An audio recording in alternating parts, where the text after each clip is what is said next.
तो कैसे हैं मेरे दोस्तों। गाचिया कुत्ता के पिछले सारे एपिसोड्स की लिंक आपको डिस्क्रिप्शन में मिल जाएगी, आप वहां से देख सकते हैं। तो चलिए शुरू करते हैं। अब तक हमने देखा था कि बाकी के क्लीनर्स यहाँ आकर रूडो को बचा लेते हैं और जैबर भी यहाँ से भाग जाता है एंड इसके बाद यह लोग हेडक्वार्टर्स वापस आ जाते हैं। अभी यहाँ पर रूडो बाहर बैठा हुआ है और वह बहुत ज्यादा गुस्से में है क्योंकि जैबर ने ग्रिस को घायल कर दिया था और रूडो कुछ नहीं कर पाया, ठीक उसी तरह जैसे वो रेक्टो के टाइम पर कुछ नहीं कर पाया था। वह सोचता है कि क्या वह जिंदगी भर ऐसा ही रहने वाला है। तभी एंजिन उसे आकर समझाता है कि ग्रिस ने अपने साथियों को बचाने के लिए अपनी जान खतरे में डाली थी और उसने तुम्हें इसलिए बचाया क्योंकि वह तुम्हें अपना साथी मानता है, ना कि ऊपर से आया हुआ कोई स्पेराइट। तो चलो अब अंदर चलकर ग्रिस से मिल लो और उसे भावपूर्ण श्रद्धांजलि दे दो। अब रूडो जैसे ही अंदर जाता है वह हैरान हो जाता है क्योंकि ग्रिस तो आराम से बैठा हुआ था जैसे उसे कुछ हुआ ही ना हो और वह रूडो को अपनी पावर अवेकन करने की बधाई भी देता है। रूडो को समझ नहीं आ रहा होता है कि ग्रिस अभी तक जिंदा कैसे है और एंजिन उसका मजाक उड़ाने लग जाता है। वह कहता है तो इसीलिए तुम्हारा मूड खराब था कि तुम्हें लग रहा था कि ग्रिस मर गया होगा। रूडो अब गुस्से में चिल्लाता है कि जैबर ने अपना पंजा तुम्हारी छाती के आर पार कर दिया था तो मुझे लगा कि तुम्हारी ऊपर की टिकट कट गई है। ग्रिस बताता है कि यहाँ की मेडिकल टीम की वजह से ही आज वह सही सलामत बैठा हुआ है और खासकर ईशा की वजह से, जो कि उनके ग्रुप की एक लौती हीलर है और उसी ने ग्रिस को बचाया है। ग्रिस उसका शुक्रिया अदा करता है बट ईशा काफी ज्यादा शर्मीली लड़की होती है। ग्रिस फॉलो को भी थैंक्स बोलता है जो कि हर समय उसके साथ ही था। इसके बाद वह रूडो से कहता है कि तुमने और जांका ने आज बहुत अच्छा काम किया है। तुम्हारा दुश्मन काफी ज्यादा स्ट्रॉन्ग था और तेल्सीमैन के बारे में ज्यादा मत सोचो। मुझे खुशी है कि वह तुम्हारे काम आया एंड यह मेरे लिए काफी है। रूडो कहता है कि उसे भी यह जानकर काफी ज्यादा खुशी हुई कि ग्रिस अभी भी जिंदा है। एंजिन अब कहता है कि रेडर्स भी अभी हमसे पंगा लेने लग गए हैं तो फ्यूचर में हमें सिर्फ ट्रैश मॉन्स्टर से ही नहीं बल्कि इन पगले रेडर से भी निपटना पड़ेगा। एंजिन कहता है कि हमें एक नई इन्फॉर्मेशन भी मिली है। तभी एकदम से एक दूसरा क्लीनर यहाँ पर आकर बताता है कि एक रेडर बॉर्डर की बात कर रहा था, यानी कि वह लोग स्पेयर के बारे में जानकारी इकट्ठा कर रहे हैं। रूडो पूछता है कि अब यह कौन नया बंदा है। एंजिन बताता है कि यही तो बॉस है। रूडो फिर से हैरान हो जाता है कि यह आदमी क्लीनर्स का बॉस है और बॉस अपना नाम कॉर्वस बताता है। कॉर्वस कहता है कि वह जानता है कि रूडो सिर्फ ऊपर जाने की इन्फॉर्मेशन लेने के लिए ही यहाँ पर आया है और ऐसे लोगों को वह क्लीनर्स में बिल्कुल भी भर्ती नहीं कर सकते। लेकिन यहाँ के लोगों से मिलकर रूडो बदल गया। इतना ही नहीं, उन्हें बचाने के लिए अपनी जान भी खतरे में डाली और तुम्हारी पावर काफी अलग है जो हम क्लीनर्स के बहुत काम भी आ सकती है। इसलिए रूडो मैं तुम्हें ऑफिशियली क्लीनर्स में ज्वाइन करता हूँ। और वह कहता है मेरे ऑफिस में चलो, तुम्हारे लिए मेरे पास एक नई यूनिफॉर्म है और कुछ खास इन्फॉर्मेशन भी। अब यहाँ पर कॉर्वस कहता है कि स्पेयर और ग्राउंड के बीच में एक लाइन को ही हम बॉर्डर कहते हैं और ऐसा कहा जाता है कि जो भी बॉर्डर पार करने की कोशिश करता है वह मारा जाता है। अब एक मजेदार कहानी सुनो। ऐसा कहा जाता है कि एक औरत है जो कि नो मैंस लैंड में बॉर्डर के बिल्कुल पास रहती है और एक बार एक मुसाफिर वहां भटक गया था तो उसी औरत ने उसकी हेल्प की थी। अब मुसाफिर ने पूछा कि तुम इस कचरे वाली जगह में क्यों रहती हो। वह औरत बताती है कि वह वहां पर कई सालों से रहती है एंड वह ऊपर से गिरने वाले लोगों को देखती है। वह बताती है कि कुछ लोग ऐसे भी हैं जो नीचे आते हैं और वापस ऊपर चले जाते हैं, वह भी बिना मरे, यानी कि उसने जरूर कुछ लोगों को बॉर्डर पार करते हुए देखा है। रूडो सोचता है कि अगर मैं उनमें से किसी भी एक बंदे को ढूंढ लूं तो वह मुझे बता सकते हैं कि ऊपर कैसे जाते हैं। अब कॉर्वस कहता है कि और यह भी तुम ऊपर से नीचे आने पर जिंदा कैसे बच गए, बट यह सफर काफी खतरनाक होगा रूडो। तुम सच में जाना चाहते हो या यहीं रुकना चाहते हो, सोच लो। रूडो कहता है कि मैं जरूर जाऊंगा।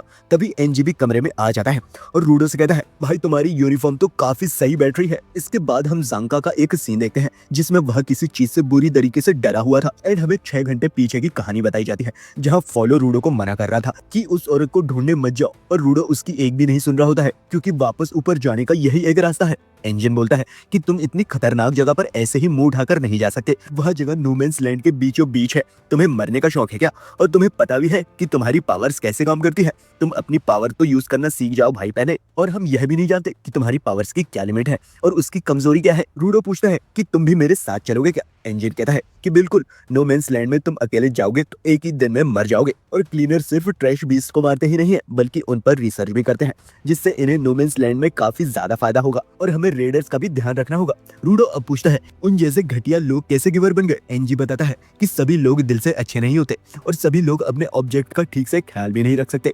कुछ लोग दिल से अच्छे होते हैं लेकिन चीजों का ध्यान नहीं रखते, वही कुछ लोग बुरे होते हैं पर चीजों को वह काफी अच्छे से संभाल कर रखते हैं। कोई इंसान अच्छा है या बुरा इससे कोई फर्क नहीं पड़ता, इसका गिवर बनने से कोई लेना देना नहीं है क्योंकि कुछ लोग गिवर्स को अच्छा नहीं मानते और उन्हें को डिपेंडेंट कह के बुलाते हैं और किसी एक चीज से इतना लगा होना बाहर के लोगों को अजीब ही लगेगा। रूडो मन ही मन सोच रहा होता है कि उसे लगा था कि बुरे लोग कभी अपनी चीजों का ध्यान नहीं रखते होंगे पर वह गलत था।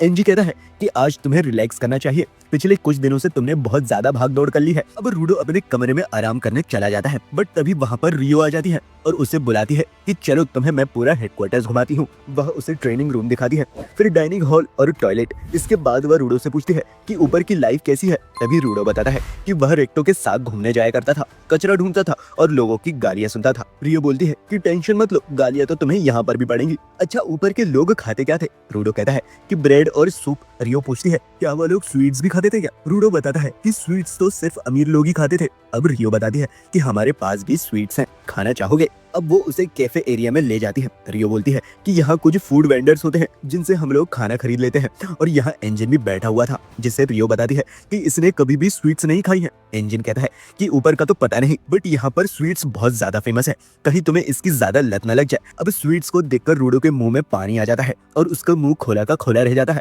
क्योंकि यह सिर्फ अमीरों का खाना होता है। इंजन बताता है कि यहाँ पर इतना ज्यादा पॉल्यूशन होता है कि फसल उगना बहुत मुश्किल होती है, लेकिन वेंडर्स के पास कुछ ऐसे गिवर्स हैं जिनकी पावर से खाना बनाना होती है, जिस कारण हमारे पास स्वीट्स की कमी नहीं होती। रूडो अब एक स्वीट उठाकर खाता है जो कि उसे बहुत ज्यादा अच्छा लगता है और वह बाकी मिठाइयों पर भी टूट पड़ता है।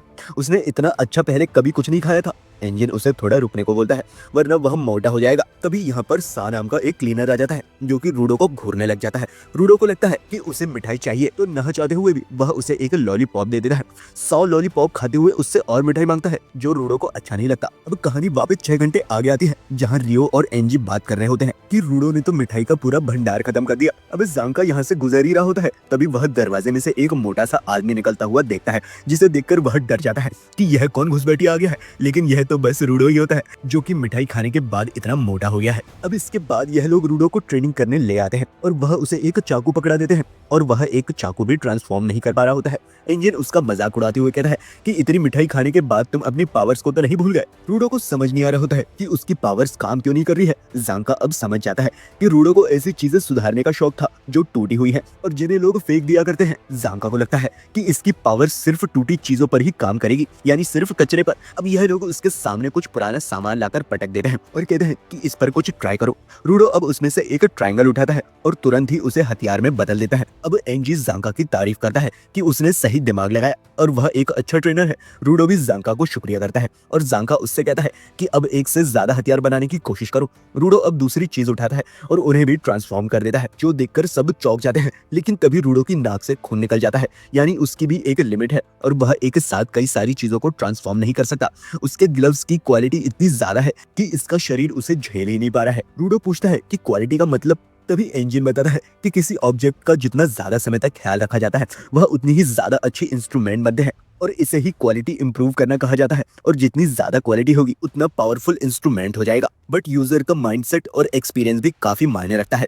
जांका मन में सोचता है कि यह उन ग्लव्स को तब से रखा हुआ है जब से यह एक बच्चा था, तो इसीलिए उनकी क्वालिटी बहुत ही ज्यादा अच्छी है। बट रूडो का शरीर उसे झेलने का कैपेबल नहीं है। यह शायद इसका लेना देना उनकी सीरीज से है। रूडो अब पूछता है कि मैं जिस भी चीज को वेपन बनाता हूँ वो आखिर में धूल बन के खत्म हो जाती है, बट अभी जिन चीजों को उसने वेपन बनाया था वह बिल्कुल ठीक कैसे है। अब रियो कहती है कि यह टूटी चीजों को उसके सबसे अच्छी कंडीशन में ले आता है और इनका इस्तेमाल करने से उन चीजों का पर्पस पूरा हो जाता है, जिससे कि वह फिर से अपने आप ही तबाह हो जाती है। जांका कहता है कि वह तेलसीमेन भी तब खत्म हुआ था जब उनकी लड़ाई पूरी हो गई थी और रूडो सेफ था। एनजी कहता है कि शायद यही रूडो की पावर है। कचरे को भी वह लायक समझता है और उनका पर्पस पूरा होने पर वह अपने आप ही खत्म हो जाते हैं। उसने ग्रिस का तेलसीमेन तोड़ा नहीं था, बल्कि उसका सबसे अच्छी तरीके से इस्तेमाल किया और उसे रिटायर कर दिया। रियो पूछती है कि जैबर ने कहा था कि तुम्हारी ग्लव्स किसी सीरीज का हिस्सा है, यानी हो सकता है कि किसी और के पास भी रूडो जैसे ग्लव्स हो। अब रियो पूछती है कि इनका नाम क्या है। इन सब ने अपने इंस्ट्रूमेंट को नाम दे रखे थे, जैसे रियो की सीजर का नाम रिपर और इंजन के अम्ब्रेला का नाम आर्मब्रेकर और जांका की स्टिक का नाम ऐसी स्टाफ। अब रूडो कहता है कि उसने तो कभी इस बारे में सोचा ही नहीं। इंजन कहता है तो अब सोच लो। अब दूसरी तरफ हमें रेडर्स को दिखाया जाता है जो अपने बॉस को कुछ जाकर बता देते हैं। उनका बॉस कहता है the cleaners city of art desert alter vital instrument the watchman series और रूडो। एंड इसी के साथ यह एपिसोड यहाँ पर खत्म हो जाता है। तो गाइस कमेंट करके बताइए कि आपको यह वीडियो कैसा लगा, और वीडियो पसंद आया हो तो एक लाइक तो जरूर करिएगा। और इस वीडियो को बनाने में मैंने बहुत ही ज्यादा मेहनत करी है, तो एज अ अप्रिसिएशन एक सब्सक्राइब तो कर ही दीजिएगा। तो मिलते हैं नेक्स्ट वीडियो में। That's my time guys, bye.